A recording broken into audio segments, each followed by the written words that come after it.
Last time we left off on a random planet, with Vegeta and Nappa being greeted by an unknown group led by a strange Saiyan. This being the Crusher Corps led by Turles, who just finished stealing all the life energy from a random planet, receiving only 2 fruits of the Tree of Might. Turles takes a bite from the fruit he just collected and continues his questioning towards Vegeta, asking him why him and the other elite are on this planet. "Don't tell me that you're here on Frieza's orders," he asks. Vegeta inquires who Turles is and how he could be alive. From their knowledge, only 5 Saiyans survived the destruction of planet Vegeta, including his brother in Kakarot. Turles and the rest of the Crusher Corps laugh at this, with Turles going into detail that much like the other Saiyans, he was born and sent off to a planet to destroy it. But early on into his conquest, his scouter was destroyed, allowing him to abandon the Frieza force in pursuit of his own empire. Where, on this path, he found the ultimate source of power, that being the fruit of the Tree of Might. As he finishes off the fruit he got, Amon pipes up and asks Turles if he can go ahead and break these guys, with Turles giving them go ahead, as he says he wants to see if the elites are truly as strong as they say. The Crusher Corps then stand up, cracking their knuckles and stretching, preparing to fight the 2 Saiyans. But before this, Nappa quickly activates the scouter to see how they match up to the Crusher Corps, where we see Amon has a power level of 3700, Cacao with a power level of 6200, Days has a power level of 3350, and Raisin and Laikashi both have a power level of 3000. All of these are of course lowered from their original saga of the fight that they had to make it not a complete wash. Along with the real life reason, I would say that they haven't gotten as many fruits yet, and most of those fruits have been going towards Turles. So this is a long time before most likely where it happened in the main timeline. As for our 2 Saiyans, they still have their original power levels from the Saiyan saga, with Vegeta at a power level of 18,000 and Nappa at a power level of 4,000. With Nappa also being able to plant Cybermen that have a power of 1200. This is going to be a little bit different than that because there's going to be something happening, but that'll be explained in a second. And Turles will also have his original movie power level of 19,000 after eating the planet's energy from his most recent fruit. Seeing their power levels, Nappa quickly throws out some seeds from his pocket, growing Cybermen from it, but due to the planet not having as many nutrients as it usually has, they come out more pale, skinny, and yellow, with a power level of only 1,000 apiece. He is still able to summon about 5 of these creatures, telling them to go after the 2 short Crusher Corps members, before he is interrupted by Days throwing a punch at the bald brute. Vegeta is then met with both Amon and Cacao launching towards him at breakneck speeds, with Vegeta commenting how it's no fair that a 2-on-1 is taking place, before he grabs the largest of the Crusher Corps members and fires a blast straight through his chest, killing him instantly. Cacao, shocked by this, speeds up his attacks on the Elite Saiyan, trying to do dive bomb maneuvers and making distance, making sure he doesn't get grabbed.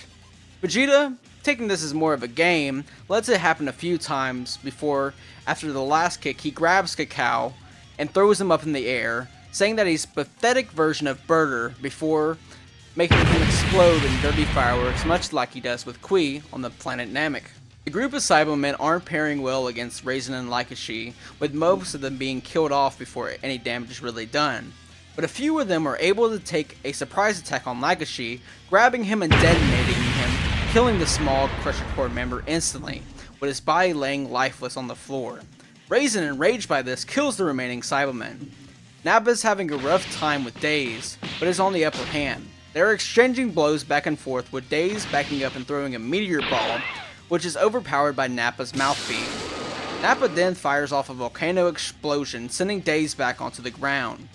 Nappa walks up to the Kaboshian, stomping on his arm, breaking it, making it a game.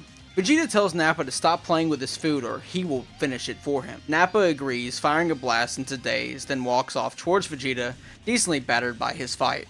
They're easily able to kill the rest of the Crusher Corps, with Turles then clapping and walking closer to the 2 of them, saying that they did well. Maybe they were right about the elites on planet Vegeta.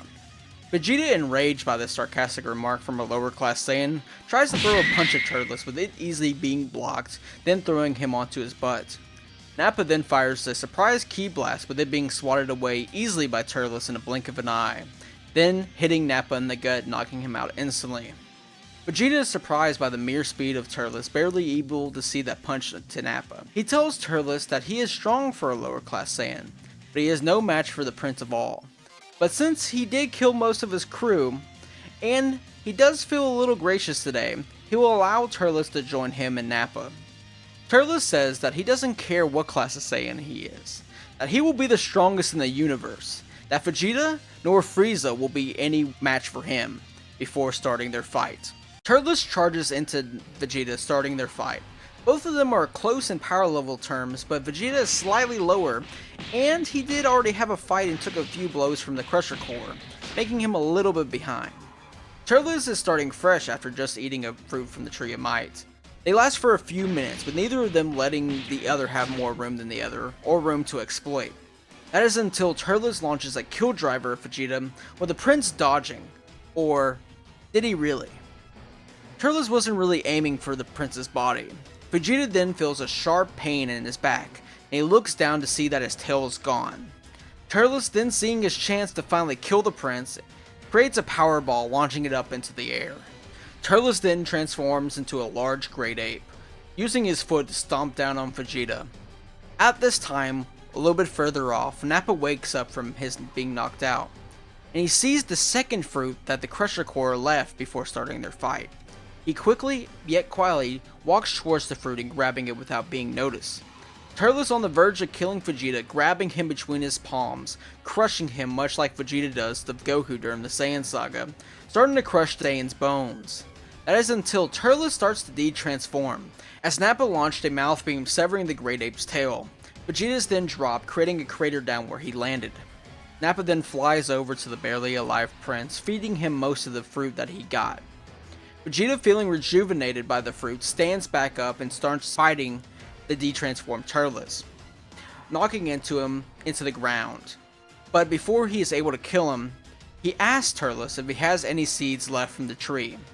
Turles spits at him, saying that he will not get anything out of him, before Vegeta and Nappa smile, launching a ki blast, killing Turles where he lies.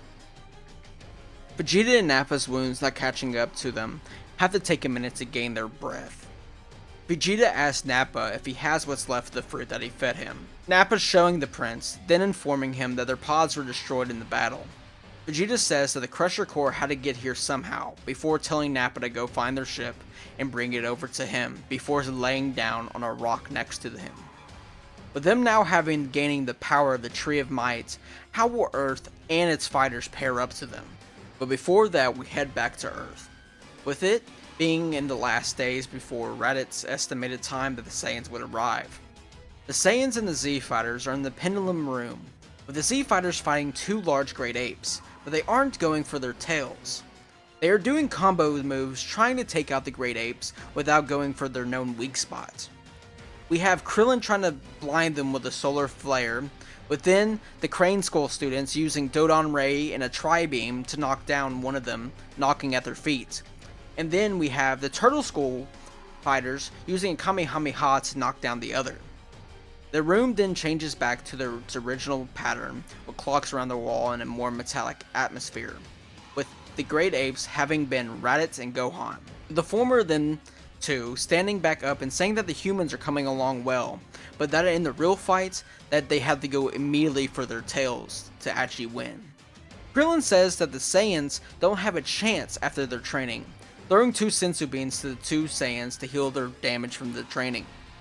Roshi tells his former pupil to not get too cocky. We don't truly know how strong the Saiyans have grown during their time. Kami gets up and agrees, saying that the Pendulum Room only recalls the power from Raditz's memory, which is almost 2 years old as of now. Raditz says that it isn't likely that they have grown much during the time. Nappa and Vegeta see themselves as already being quite strong, and only really see a true fight in Frieza. Gohan interrupts his uncle, saying that he's about to head home. Raditz says go on ahead, he'll be staying here to do some prolonged training. Gohan disagrees and said that if he's training, that he wants to be training as well. Raditz tells his nephew to go on ahead, that Chi-Chi is probably already screaming her head off about the studies that he's missing already, to fly along home. Before going back into the Pendulum Room, Kami grabs Raditz, saying that he will go in along with him, before the two of them enter. Goku on King Kai's planet is nearly done learning all the techniques that King Kai has, now learning the Spirit Bomb and being able to go up into ×4 Kaioken without straining his body too much. King Kai then stops Goku in his current training, growing a worried expression on his face. He now feels a much more powerful evil Ki getting closer to Earth than he expected. The Saiyans now cruising in the Crusher Core ship have reached their galaxy, and will only take a few more days before reaching Earth. Goku, knowing that his time is up, gets up from his training and says thank you to King Kai before making his way towards Snake Way. King Kai, waving off Goku, can only hope that the Earth Fighters training along with Goku is enough to take on the evil coming towards them. Next time on What If the Z Movies Were Canon, we see how the Z Fighters compared to a much stronger Nappa and Vegeta.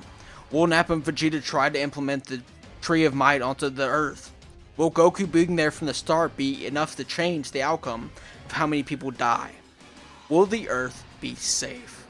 Find all of this out and more on Part 4 of What If the Z Movies Were Canon.